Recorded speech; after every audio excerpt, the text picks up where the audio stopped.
Hey guys, we're continuing on with the one-part mold. This is the mold box that I built. This is nothing more than simple foam core and hot glue. What I did is I actually built it on purpose two different ways. Both ways are using the butt technique, which is just butting one piece, butting it straight up against on the other one. But it's two different ways of building it. We'll start off with the top half.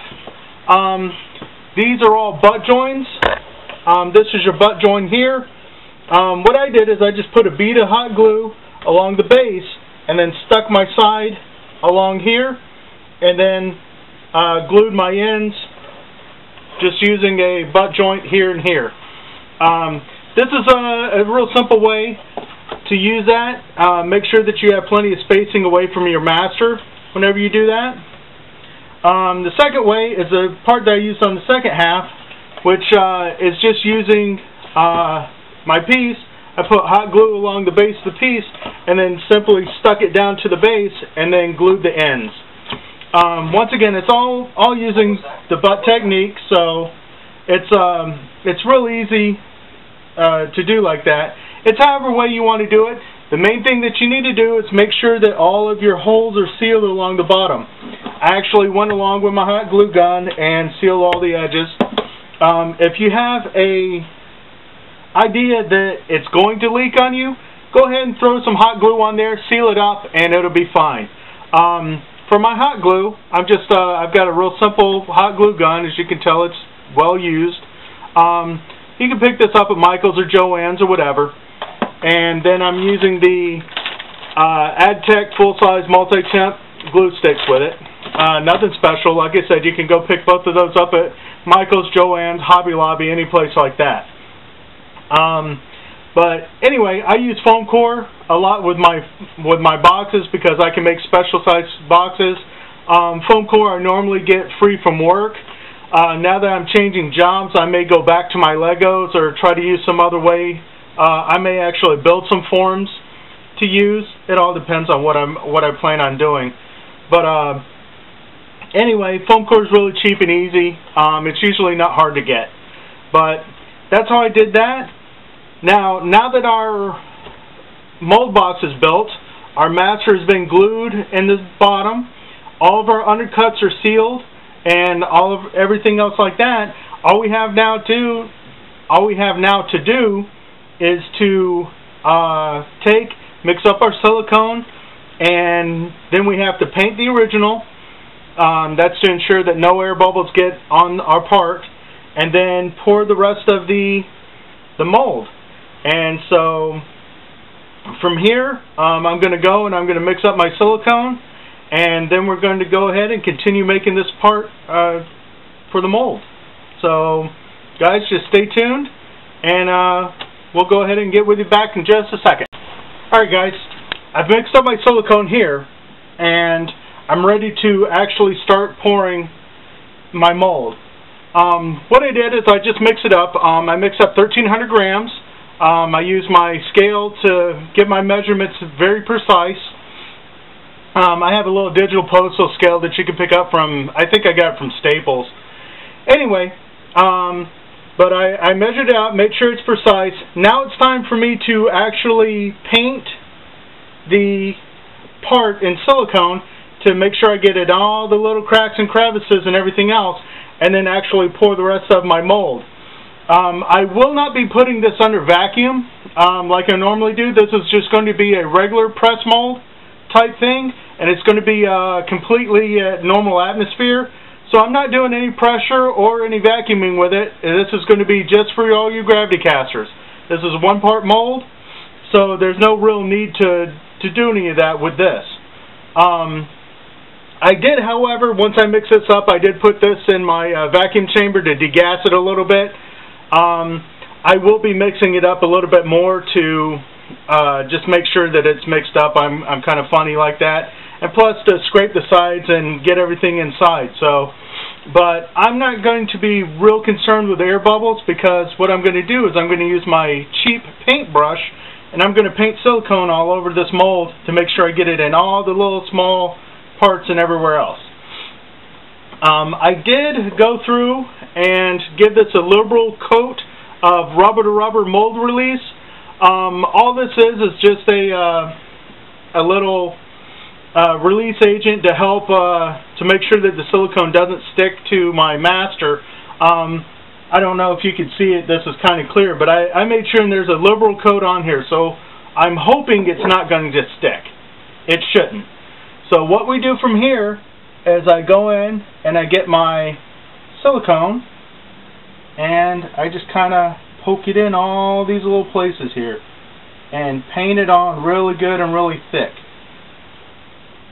Make sure I get it in all the little cracks and crevices, because this is very important.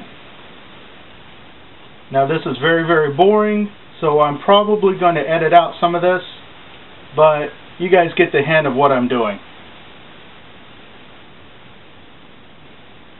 As you can see, I also put down a little bit of newspaper because this does get messy, so we're going to have the newspaper down here so we don't mess it up. This is actually my wife's school desk that she does her school and homework on, and I'm using it right now without her permission, so we're going to make sure that we clean up and get this taken care of. Hopefully she doesn't mind. But as you can see, I'm just doing a real quick brushing in all the little cracks and crevices in here, making sure I don't have any air bubbles next to my mold, or next to my master. Correction on that. Alright guys, as you can see, I have already painted my mold with silicone, and now it's time to pour actually the rest of the silicone in. All I've done is just taken a cheap dollar store brush. You can buy these in packs of, I think there's like 20 of them for $1.50, maybe up to like $5, whatever. Anyway, just a cheap brush. It has real stiff bristles on it, and basically what I do is I just dip it in the silicone and then pack it into all the little cracks and crevices. You can just poke, do whatever you want. As long as you make sure that it gets in all the little cracks and crevices, you're good. You need to make sure and get on little details, like the little flames at the very top are kind of detailed. The actual paint brushes, since they have little fibers and stuff like that that come out that were sculpted in, I'm trying to do a real good job of those. But I mean, it's pretty simple stuff. You just dip in your silicone and just pack it in. Make sure you're getting all the water or all the air out of your mold. Now that we've done that, it's time for me to pour the rest of this. Now I'm going to describe what I'm doing because this may look a little wonky on camera. Now what I'm going to do is I'm going to take my bucket and I'm just going to pour it onto one side of this and let the silicone rise up and flow across the mold. Now I want to do that to ensure that it pushes all the air out of my mold and takes it out.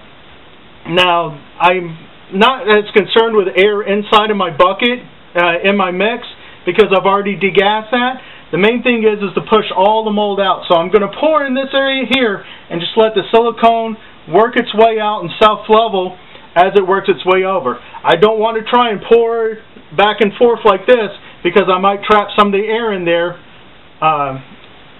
and ruin my molds. So what I'm going to do is I'm going to start here and just pour and continue pouring until it self-levels. Now I can take and stop pouring and shake it like this a little bit to push some of the silicone that way more. But pretty much all I'm doing is letting it self-level. So if this looks kind of wonky on camera, that's what I'm doing. I use my trusty Goodwill Industries spatula for all my pours. And it's time for us to get busy.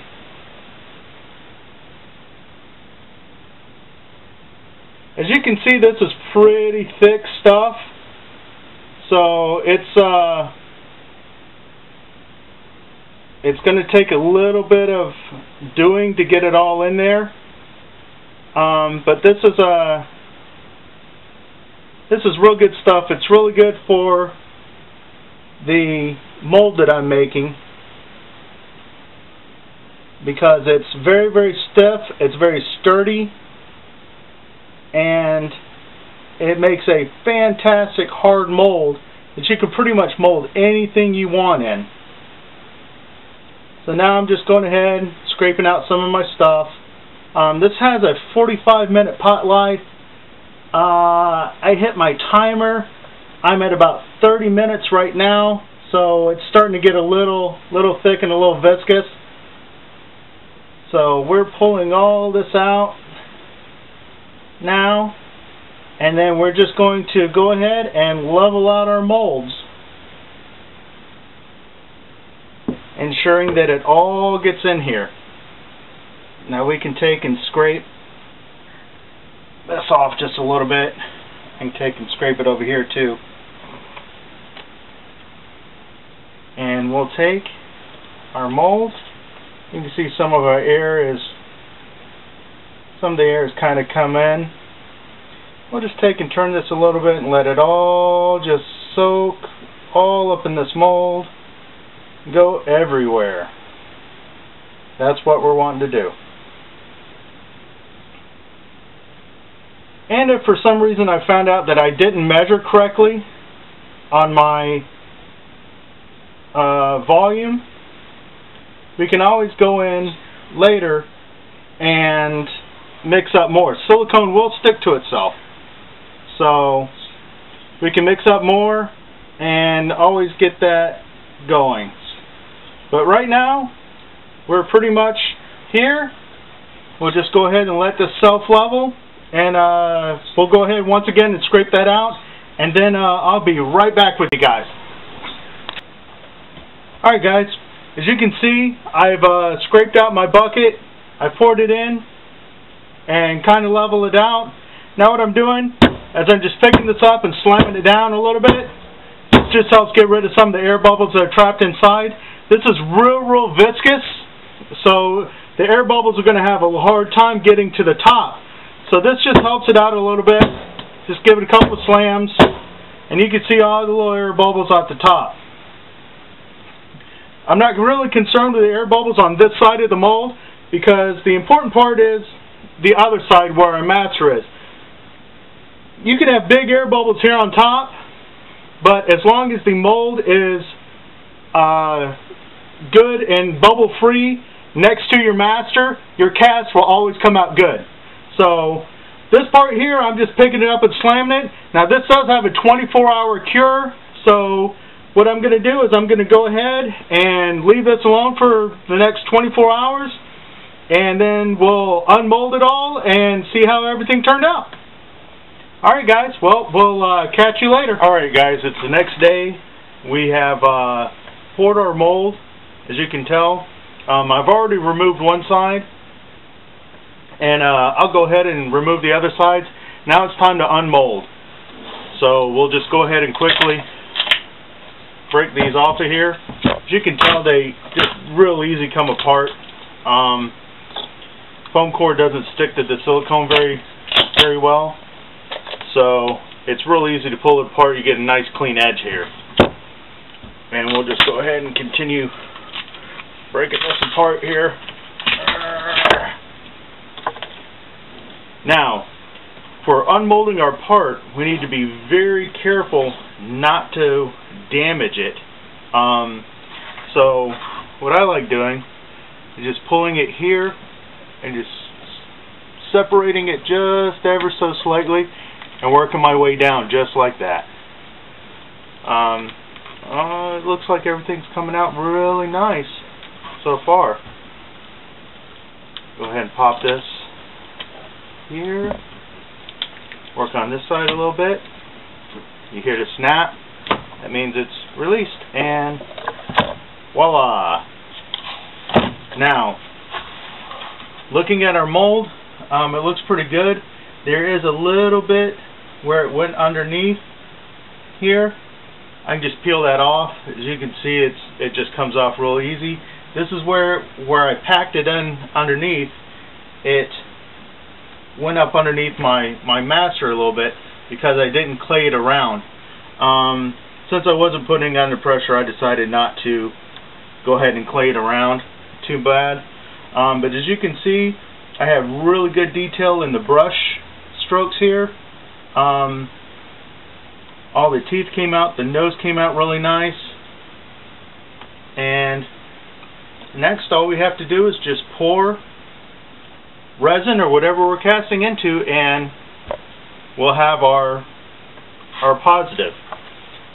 So, guys, simply, that's the way to make a one-part mold. Now, I'll take a knife and I'll clean up the edges here, make it professional looking. But there we go. Pretty much, this is it. This is how it's done. You guys have any questions? Leave comment or hit me with a PM, or contact me on my Facebook site. And guys, till next time, take care and happy molding.